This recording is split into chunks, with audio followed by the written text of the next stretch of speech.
नमस्कार विद्यार्थियों, Hindi online classes में आपका स्वागत है। और हम चल रहे हैं बच्चों व्याकरण की ओर। और आप सभी को मुझे ऐसा विश्वास है कि व्याकरण पढ़ने में आपको मजा आने वाला है। तो बात करते हैं अपनी प्रीवियस क्लास की। तो हमने अपनी प्रीवियस क्लास में आप बच्चों क्या पढ़ा था देखेंगे।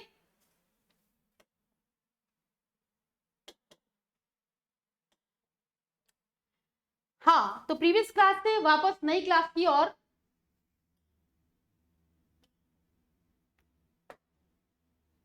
मैंने आपको बताया था कि संज्ञा का अर्थ होता है नाम, क्योंकि नाम से होती है पहचान, और संज्ञा का अर्थ होता है सम्यक ज्ञान। संज्ञा को क्या कहते हैं बच्चों? विकारी शब्द। और हमने ये देखा कि व्यक्ति, वस्तु, स्थान, भाव, ठीक है, इसके नाम को क्या कहते हैं? संज्ञा। और मैंने आपको बताया कि हम अपनी नेक्स्ट क्लास में क्या पढ़ने वाले हैं? संज्ञा के भेद। तो देखेंगे बच्चों, सबसे पहले हम इसकी परिभाषा लिख लेते हैं जानते हुए कि किसी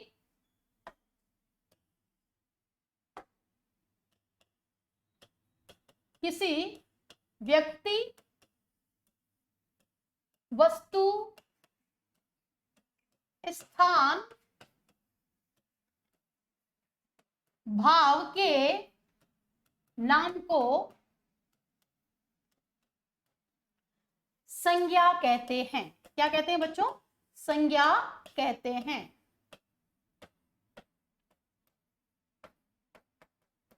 अब देखिए, बात अगर आती व्यक्ति की तो हम समझेंगे। जैसे हमने कहा राहुल, हमने कहा राम। देखेंगे बच्चों, वस्तु में कुछ भी हो सकता है, किताब, पेंसिल। बात करेंगे स्थान की, तो स्थान में आपका ले लीजिए, कुछ भी ले सकते हैं आप, जोधपुर, अजमेर। उसके साथ भाव की बात करते हैं तो हम बात करेंगे सुख, ठीक है, बात करेंगे बुढ़ापा। तो आप देखते हैं कि ये सब क्या है? कहीं ना कहीं नाम है। ये व्यक्ति का नाम है, देखते हैं, वस्तु है आपका सामने, उसके साथ स्थान है, और ये वह भाव जो दिखाई नहीं देते। तो इस आधार पर अपन क्या कह सकते हैं बच्चों? किसी व्यक्ति, वस्तु, स्थान, भाव के नाम को क्या कहा जाता है? संज्ञा कहा जाता है। और ये आपके सामने मैंने लिखे उदाहरण की, जिससे कि आपको ये बात समझ में आए। और बात करते हैं नेक्स्ट कि संज्ञा के भेद। कि संज्ञा के भेद कितने प्रकार के होते हैं, ठीक है। तो बात करेंगे कि संज्ञा के भेद 3 प्रकार के होते हैं। आपने कई पुस्तकों में 5 भी पढ़े होंगे, वह बात भी आपको हम समझाएंगे बच्चों कि 5 होते हैं तो वो कैसे होते हैं। तो नेक्स्ट पेज पे अपन चलते हैं।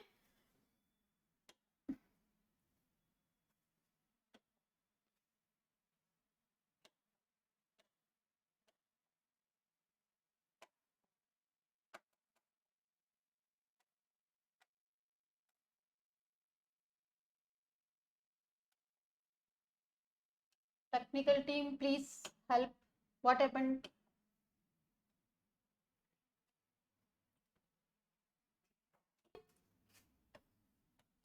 संज्ञा के भेद देखते बच्चों की संज्ञा 3 प्रकार की होती है। ये आपके आ गई व्यक्तिवाचक संज्ञा। दूसरी बात करेंगे जातिवाचक संज्ञा। और आप देखेंगे कि तीसरी संज्ञा है भाववाचक संज्ञा। तो आप देखते हैं कि व्यक्तिवाचक संज्ञा में हर प्रकार की बात, अगर बात देखें तो सारा व्यक्ति विशेष इसमें आएंगे, ठीक है। कि व्यक्तिवाचक संज्ञा में हम सारे विशेष चीजें जो हैं, जो एक सिंगल है उसको हम ले सकते हैं। जैसे बात करें राम, व्यक्ति हो गया। बात करें हिमालय, जो कि पर्वत है। आपने देखा है नदियां, आपने बहुत सारी देखी है, हर नदियों के अपने नाम हैं, ठीक है। और आप देखेंगे कि आपने कहा गंगा, राम, हिमालय, गंगा। और भी आप देख सकते हैं व्यक्तिवाचक संज्ञा में, ठीक है, जैसे आपके सामने है कबीर, रामायण, ठीक है, कामायनी। अब देखेंगे आप, ये व्यक्ति विशेष है। और यहां आप देखेंगे कि हिमालय तो क्या है बच्चों, पर्वत है। गंगा क्या है, नदी है। कबीर क्या है, किसी व्यक्ति का नाम आया है। रामायण क्या है, हमारी पुस्तक है। और कामायनी भी क्या है बच्चों, हमारी पुस्तक है। इस प्रकार हम देखते हैं कि व्यक्तिवाचक संज्ञा में वह एक तरह से हम क्या सकते हैं, व्यक्ति, वस्तु, स्थान आते हैं, लेकिन वो क्या आते हैं, व्यक्ति विशेष रूप से व्यक्ति विशेष ही आएंगे। तो इस प्रकार से ये क्या है, हमारी व्यक्तिवाचक संज्ञा। अब देखेंगे जातिवाचक संज्ञा में क्या होता है। जातिवाचक संज्ञा में क्या होता है बच्चों कि संज्ञा की समस्त जाति का बोध, संज्ञा की समस्त जाति का, संज्ञा की समस्त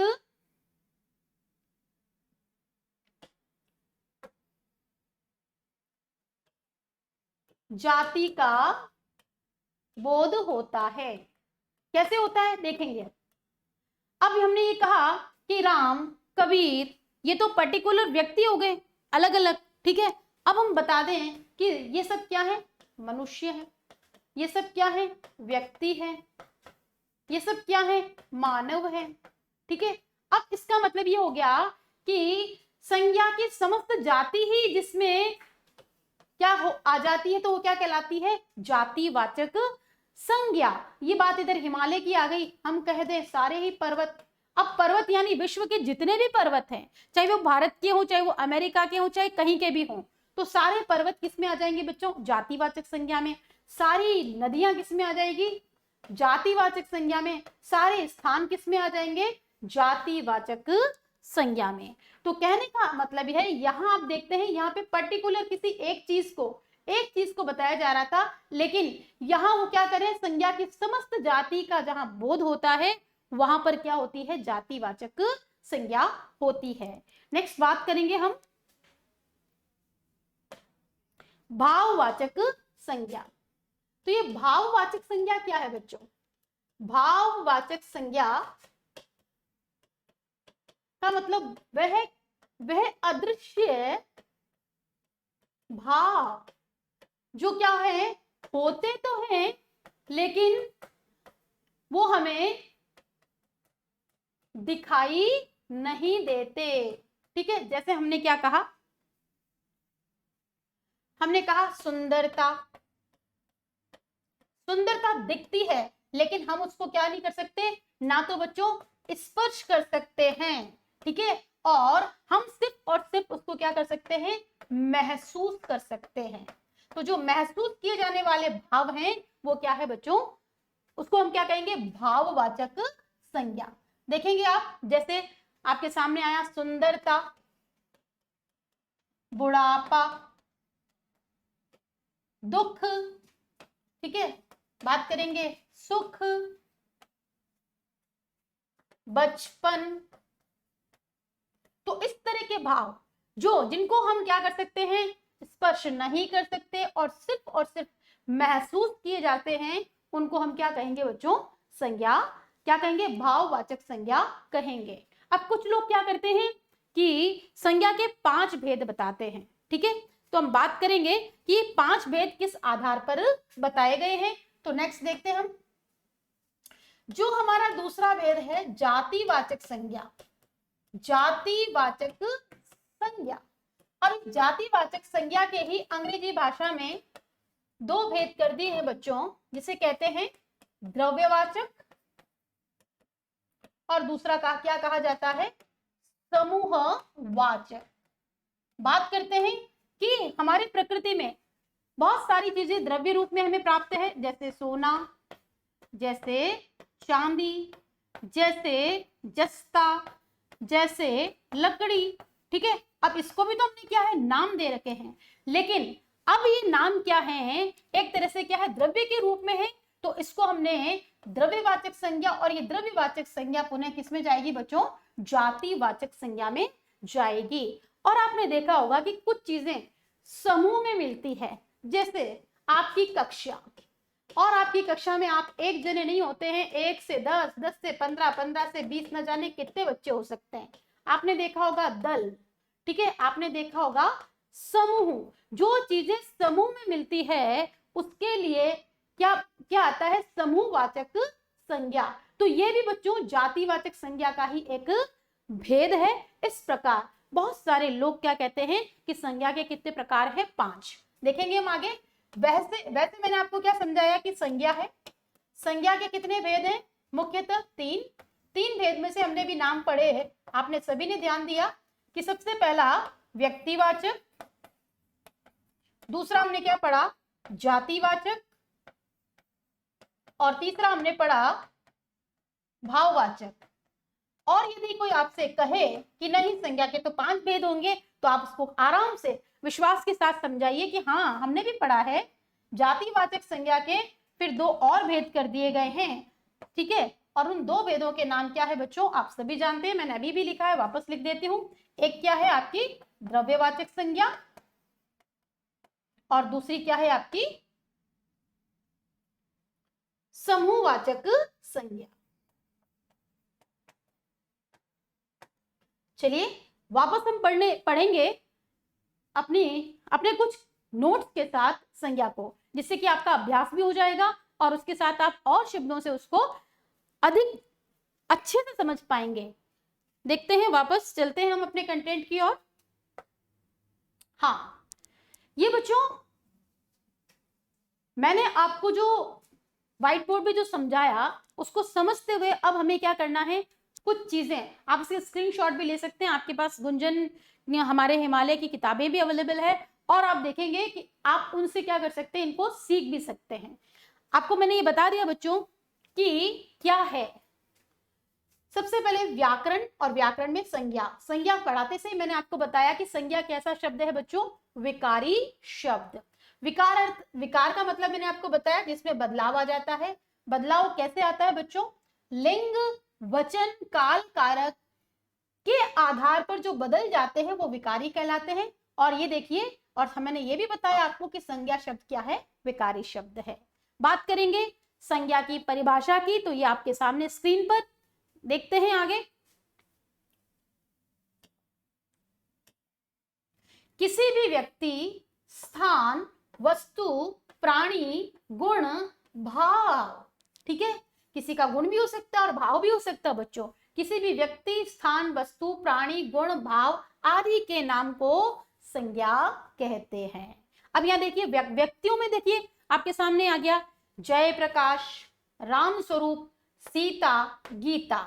स्थान में आप देखेंगे कोई भी स्थान, जयपुर, दिल्ली, राजस्थान, बॉम्बे, ठीक है, कोई पहाड़ भी हो सकता है, कोई बच्चा पहाड़ पे खड़ा है तो वो भी तो स्थान है, मैदान पे खड़ा है तो वह भी स्थान है, और भारत देश में रहता है तो वह भी स्थान है। प्राणी में आप देखेंगे कोई पशु हो सकता है, गाय, शेर, गधा, चिड़िया, सर्प, चींटी और हाथी। देखेंगे वस्तु में बात करेंगे तो वस्तु XYZ कुछ भी हो सकती है, आपकी कटोरी, चावल, गेहूं, मकान, थाली, कुर्ता, कोट। गुण में देखेंगे आपके भीतर साहस हो सकता है, सुंदर, ऊंचाई, वीर। भाव देखेंगे आजादी, सुख, सत्य। और इस तरह से हम देख सकते हैं कि ये क्या है हमारा, एक तरह से ये हो गया विकारी शब्द, संज्ञा, ये हो गई हमारी संज्ञा की परिभाषा, और परिभाषा के आधार पर ये हो गए बच्चों हमारे काफी सारे उदाहरण। और हम देखेंगे कि यहाँ क्या कहा गया है कि आप इसका स्क्रीनशॉट ले सकते हैं।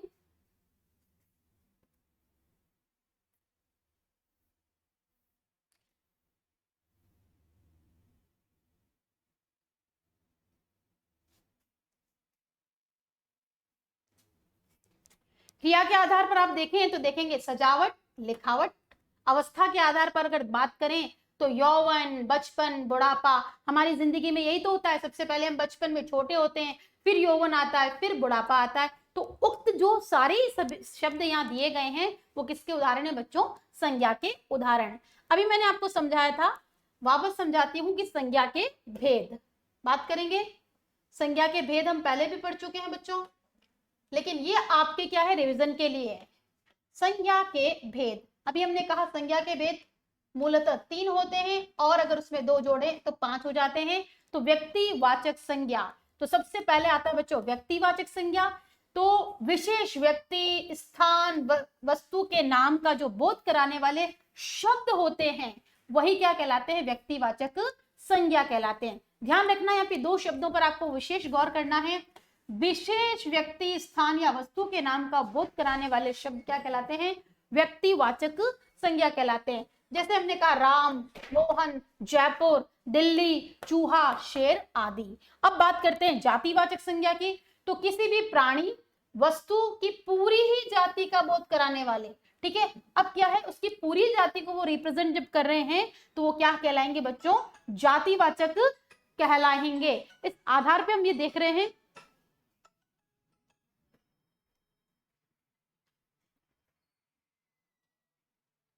जैसे पशु, पशु शब्द आते से ही इस शब्द का प्रयोग सभी प्रकार के जानवरों के लिए हो सकता है। अब आपको जितने भी चौपाए दिख रहे हैं, ठीक है, आसपास आपको कुत्ता, बिल्ली, ठीक है, जो कुछ भी आपको नजर आता है, चाहे वो बकरी हो, चाहे वो घोड़ा हो, वो सब किस में आ जाएगा?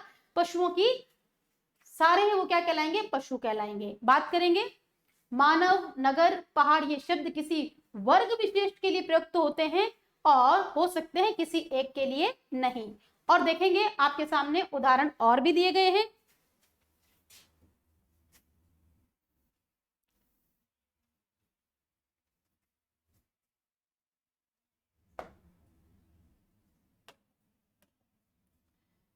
प्राणी, स्त्री है, लड़का है, पक्षी है, पशु और मानव।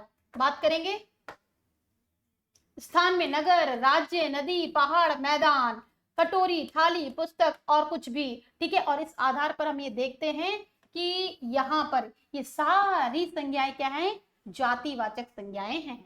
और अब हम बढ़ते हैं आगे भाववाचक संज्ञा की ओर।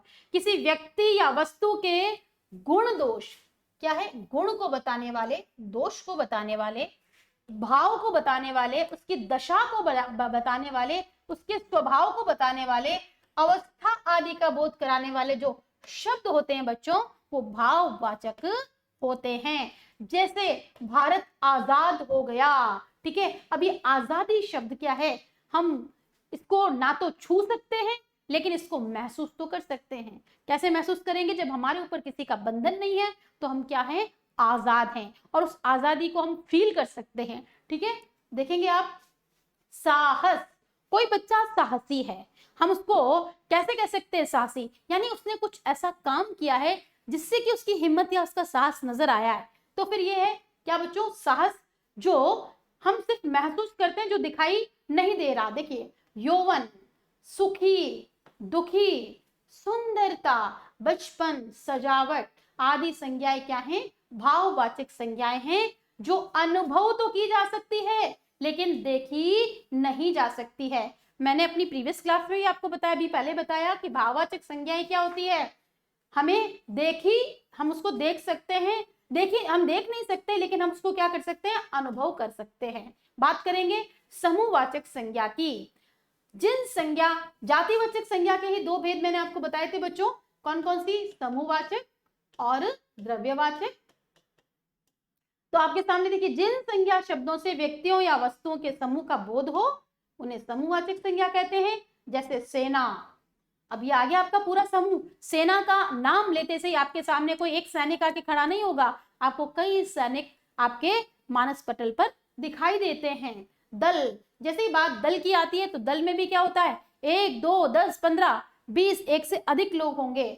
संघ, संघ में भी कई लोग होते हैं, सभा में भी कई लोग होते हैं, कक्षा में भी कई लोग होते हैं। और बच्चों आपने देखी है भीड़, और भीड़ में भी कई लोग होते हैं। तो ये कहीं ना कहीं ये शब्द किसको अभिव्यक्त करते हैं? समूह को अभिव्यक्त करते हैं। देखेंगे द्रव्यवाचक संज्ञा, जिस संज्ञा से नाप तोल वाली वस्तुएं, जिस संज्ञा से आपको नाप तोल वाली वस्तुओं का बोध हो उन्हें आप क्या कहेंगे, द्रव्यवाचक संज्ञा कहेंगे। जैसे सोना, जैसे चांदी, जैसे दूध, इनको क्या किया जा सकता है, नापा और तोला जा सकता है। इसलिए ऐसी संज्ञाओं को क्या नाम मिला है बच्चों, द्रव्यवाचक संज्ञा। और ये द्रव्यवाचक संज्ञा और समूहवाचक संज्ञा किसके भेद हैं, जातिवाचक संज्ञा के ही भेद हैं। देखेंगे आगे।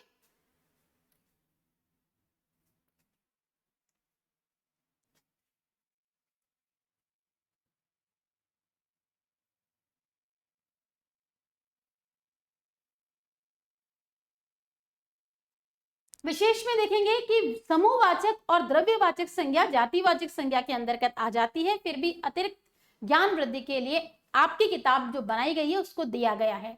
अब देखिए, संज्ञक शब्दों का बच्चों कभी रूप भी बदल जाता है। जैसे क्या होता है, व्यक्तिवाचक संज्ञा कभी कभी क्या बन जाती है, जातिवाचक संज्ञा बन जाती है। तो देखेंगे व्यक्तिवाचक से जातिवाचक में वो कैसे बदलती है कि हिंदी के कालिदास, गोस्वामी तुलसीदास को माना गया है। ठीक है, और यहाँ बात करें कि यहाँ कालिदास एक विशेष कवि से अर्थ नहीं रखता, यहाँ कालिदास से तात्पर्य है श्रेष्ठतम, जो सबसे अच्छा है, सर्वप्रिय, जो सबको अच्छा लगता है, सभी शैलियों के रचनाकार कवि। अतः यहाँ कालिदास जातिवाचक संज्ञा है। और आगे देखेंगे इसके और भी एग्जाम्पल हमें दिए गए बच्चों।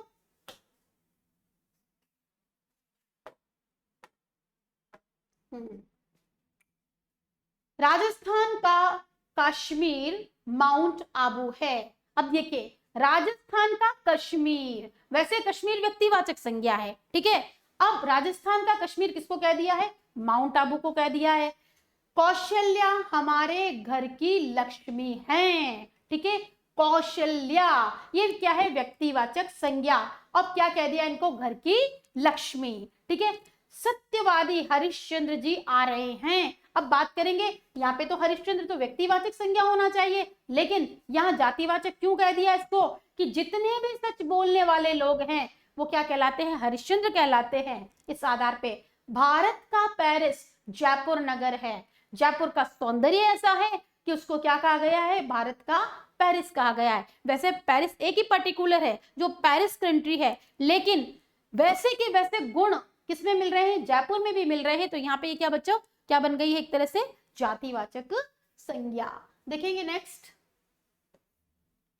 अब जातिवाचक वाचक से भी क्या होता है बच्चों, कभी कभी व्यक्तिवाचक संज्ञा बनती है। देखेंगे कभी कभी जातिवाचक संज्ञा व्यक्तिवाचक संज्ञा के रूप में प्रयोग होती है। जैसे पूरी शब्द जातिवाचक संज्ञा है। गांधी जी, नेहरू जी, ये शब्द भी जातिवाचक है, परंतु इन शब्दों का प्रयोग किसी एक के लिए होने लगता है तब ये व्यक्तिवाचक संज्ञा के रूप में प्रयोग होते हैं। मैं पुरी जाकर आया हूं, यहाँ पे पुरी का मतलब क्या होगा बच्चों, जगन्नाथ पुरी। गांधी जी का चित्र लाओ। अब यहाँ पे गांधी जी है तो वैसे जातिवाचक, लेकिन पर्टिकुलर किसकी फोटो मंगवाई है, यानी यहाँ गांधी जी यानी बापू मोहनदास करमचंद गांधी के लिए कहा गया है। आज नेहरू जयंती है, अर्थात पंडित जवाहरलाल नेहरू की जन्म तिथि है। तो हम देखते हैं इस तरह से क्या होता है, जातिवाचक संज्ञाएं क्या कभी है, कभी कभी व्यक्तिवाचक संज्ञाओं में भी बदल जाती है।